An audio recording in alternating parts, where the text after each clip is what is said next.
Welcome, my friends, to After the Fall, After Dark. This is different. The main show is all about the arc of people on their journey through their struggles to their downfall, no matter what it may be. And that moment when they knew, whether by themselves or through others' help, to pick themselves up and not repeat the same life, but to go again differently, to learn. I call it the moment when they got their wings back and they used the fire of what burnt them to get up. This is just you and me having a cup of tea and a conversation. The aim of After Dark is reflection. It's knowledge sharing and learning without a story, without a tale. Sometimes there'll be specialists coming onto this. So there'll still be interviews, and sometimes it won't just be me and you. It'll be someone from somewhere that is providing support, guidance, and wisdom without being the person that has the arc. They're there to support those people. I've had my mixed life with specialists. There's gaps in most things where someone may put you down a pathway that will help, but there's a whole us, and we need more than just that. So what I want to try and do here is share street therapy, share knowledge and wisdom, share learnings. And remember that most of my learnings are opinions because every single person is different. But there are some bits that are universal that we miss, and people go through a lot of pain to find out. So I want to try and cut that, make a gap in the forest to let people back into the light slightly. The specialists coming on, I want them to talk from a side of the opposite side. For example, should someone from an emergency contact center come in, I want them to talk about what it feels like to pick up that phone, knowing that someone on the other side is going to be going through something terrible. How do you prep yourself for that? And then based on the service they're on, what is the key advice they give? Because sometimes knowing what's going to be said to you on the other side of the phone before you call allows you to take those steps early, reach out sooner, or maybe take some of that knowledge now and go, I'm not going to be in that situation anymore because I get it now. I understand the way out because I've got the advice already through the session. But I'm going to start off today in the raw theme that I'm going to be using a lot in this. And there's going to be two bonus episodes, one about something that happened last night, which will be after this, and then one here about the story of Icarus. But don't go away, because I'm not just going to tell you a tale. I'm going to explain to you how we miss so many of the lessons of life by grabbing onto the perspective of the one thing that we hear. Maybe it's the one thing we think we need to hear. Maybe it's the one thing that our pattern of conditioning just hooks onto, and we miss so many more. If you know it, great. But if you don't, Icarus's father built the labyrinth. This is the thing that had the Minotaur. You've probably heard about the Minotaur, the bull, the man kind of bull monster that lived in this big maze. Icarus's father was an inventor. He created all these great, wonderful things, a supreme architect. He had all the wisdom and secrets. He just knew how to make things, and the labyrinth was massive, but he couldn't build it alone. He needed his son to help him. So he took Icarus with him. Now, the tale of the labyrinth is separate, but I want to tell you this. It's down to the trade and the choices of the father to get involved and to do what he did, to make it. He made a thing that would hurt somebody or capture someone or lead to someone's death. And it's not his son's. That's a different tale that is directly linked. But the choices of Icarus's father placed him somewhere where he could be in danger. It made him do something which seemed probably to him as no problem at all. But the choices of the father ultimately then led to the person being put into the labyrinth that should be killed by it, by the Minotaur. And his father chose to save that young lad. He gave Theseus the very sort of mental twine to find his way out through the secrets of the maze, to the one exit. Now that's because he may have not been a bad person. Good. He may have wanted that person to get to their young lover, the daughter of the king. Great. Help. But that instantly teaches you there's a consequence to every single thing we do. And we don't think about that. Let's say you're a drinker, as I used to be. We're suffering in pain ourselves. We're in our own labyrinth. And we drink daily to try and find an escape, to keep trying to find the twine to get out. It may, sensory-wise, it may block it out and help us feel like we're free. But when we do that day after day, and our son, our daughter, our family, our friends, our wife, or maybe just ourselves looking inwards to us, see us doing it, there's a consequence. We built the maze. We accept the life that put us there, and then the choices we make of the way we escape has an impact. As you move forward in the tale of Icarus, the king, when he finds out that the father helped the young Theseus, locks them in there, takes away that thread. There's no way out. The walls are high. Can't climb it. Can't dig through it. Trapped to die. There's a moment there which, if you don't think about it, you think about the standard tale of let's get building the wings to escape. Now the father's choices have caused a true consequence to his son. You can see it. And as a parent, that brings all kinds of feelings and emotions. Maybe his dad was a great inventor and taught him the trade the same way that he brought Icarus, hoping to have that same bond with his son that he had with his father, not knowing that the handing of the torch from generation to generation could end up with them both being dead. You see, there's generational consequence sometimes. There's generational trade. Maybe Icarus doesn't want to do the trade that his father does. Maybe he wants to be a musician. Maybe he just doesn't want to be there at all. Maybe he hates his father. We never truly know.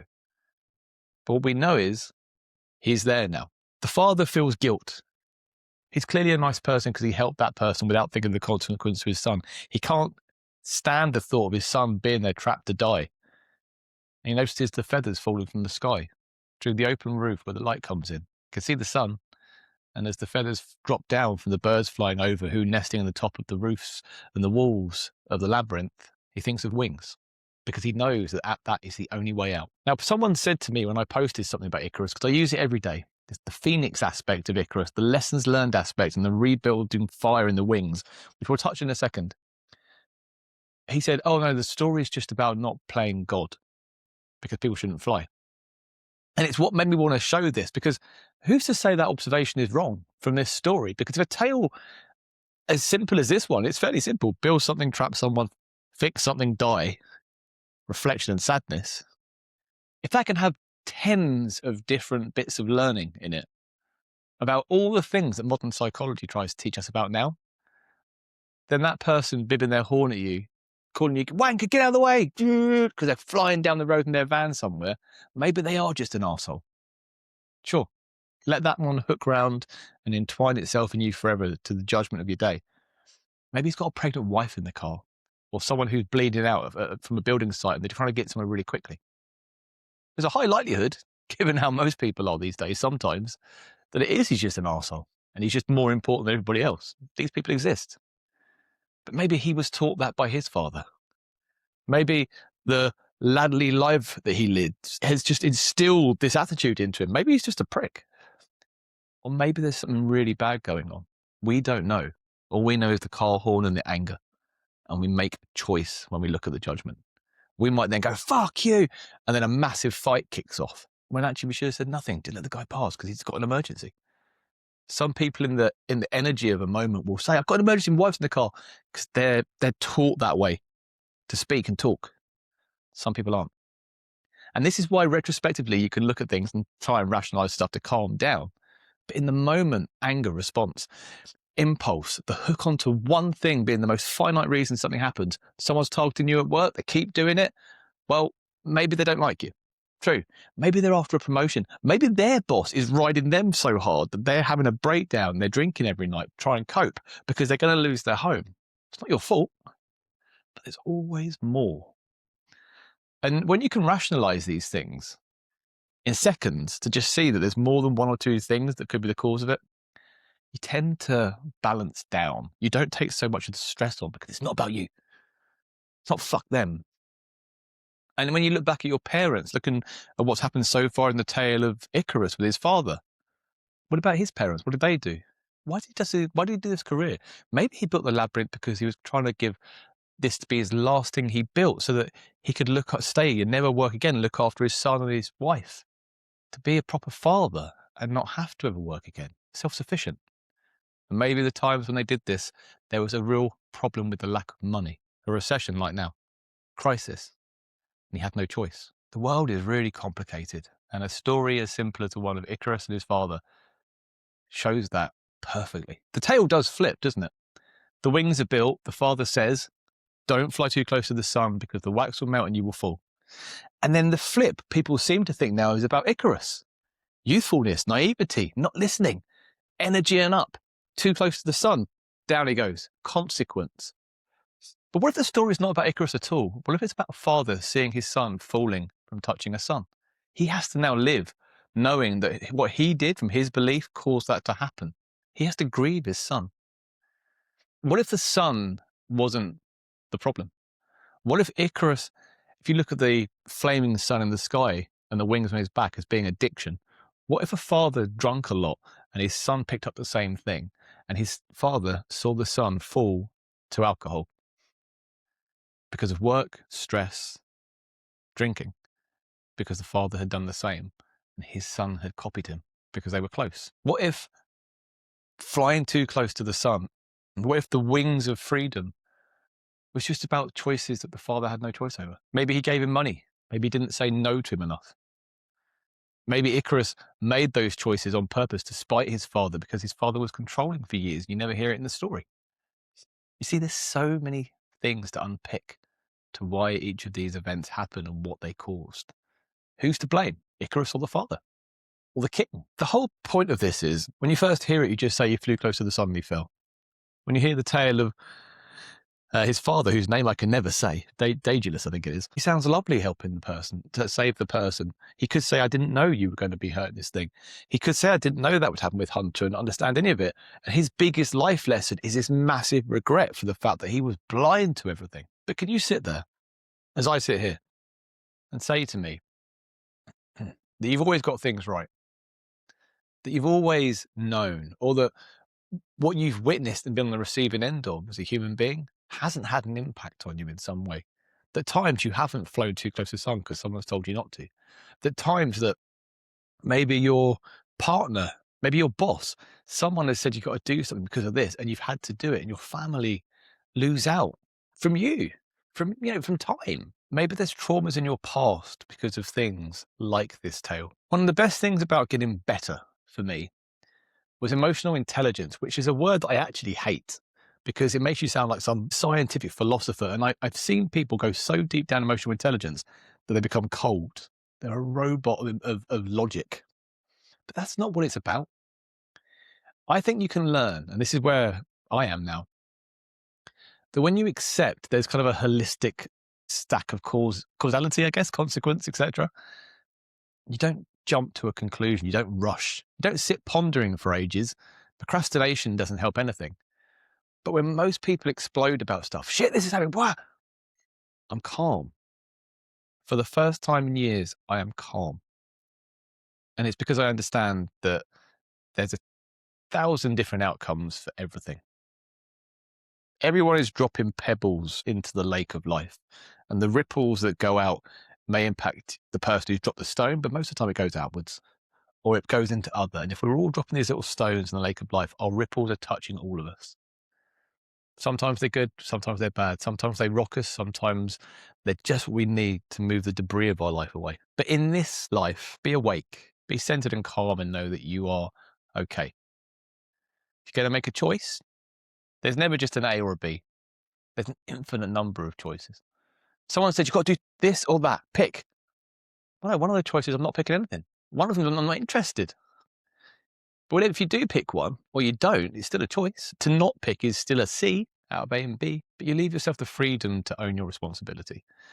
And I think that I'm not going to call it emotional intelligence. Like the Icarian way of being awake is just acceptance that there's normally a cause to most things in life. We have a choice to be influenced by other people's turbulence. We have a choice to hear the echoes of the past that come rocking as waves that keep bounding off the side of our bow. You don't need to fully understand something to know it's there. When you know it's there, or it's a possibility that there's 10 other things to why this thing's going to happen tomorrow, if I do this, it just makes you present, calm. And then you can not react, but you can then choose the right things you're going to do. The tale of Icarus teaches us 1,000 lessons, not just the one about falling. For you today, if you go off now on the line and just go onto the internet and search the tale and listen to it fully, the proper story, and then take a bit of paper and write down, what is the message I take from that, the true message? Write it down. And then ask yourself, is it the message that the tale was meant to say? Because with a tale that has so many perspectives, I don't know what the right answer is. We assume it's the one about falling, don't we? But maybe the person who said don't play God is right. But when you write down what you think yours is, pause, get a cup of tea, come back in 10 minutes. And then ask yourself, is it the message from the tail, or is it the one I take from it because it's the one that is most relevant to my story? Either that I need to learn or that I've experienced. My name's Icarus. This is part of street therapy. This is the After the Fall show after dark. And this introduction is quite long. It's part storytelling. It's quite deep. They're all going to change in depth, clarity, and reason.